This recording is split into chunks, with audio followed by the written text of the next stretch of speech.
লাতুর সহজপুর জিপির ডিমপুর ওয়ার্ডের বিনা প্রতিদ্বন্দ্বিতায় নির্বাচিত ওয়ার্ড সদস্যের প্রতিনিধি ছয়নুল হককে সংবর্ধনা স্কুল শিক্ষিকার।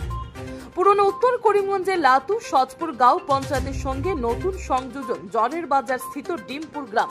সদ্য সমাপ্ত গাঁও পঞ্চায়েত নির্বাচনে ৭৮ নং লাতুর সহজপুর গাঁও পঞ্চায়েতের ৭ নম্বর ওয়ার্ড ডিমপুরে দ্বিতীয় কোনো প্রার্থী না থাকায় বিনা প্রতিদ্বন্দ্বিতায় জয়ী হয়েছেন সাবানা বেগমের প্রতিনিধি সমাজসেবী ছয়নুল হক। এ নিয়ে গ্রামের সর্বস্তরের মানুষ বেজায় খুশি। ছয়নুল হক দীর্ঘদিন ধরে পুরনো সুতারগান্ডি কুড়িখালা গাঁও পঞ্চায়েত এলাকায় সমাজ সেবা করে আসছেন। ডিলিমিটেশনের ফলে ডিমপুর গ্রাম লাতুর সহজপুর গাঁও পঞ্চায়েতের সঙ্গে সংযোজন হয়ে যায়।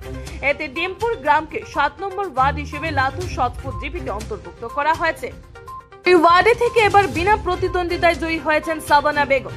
যদিও মহিলা সংরক্ষিত থাকায় প্রার্থী হিসেবে ছিলেন সাবানা বেগম, কিন্তু জনগণের কাছে ছয়নুল হকে ওয়ার্ড সদস্য এবং এর প্রতিনিধিত্ব তিনিই করছেন।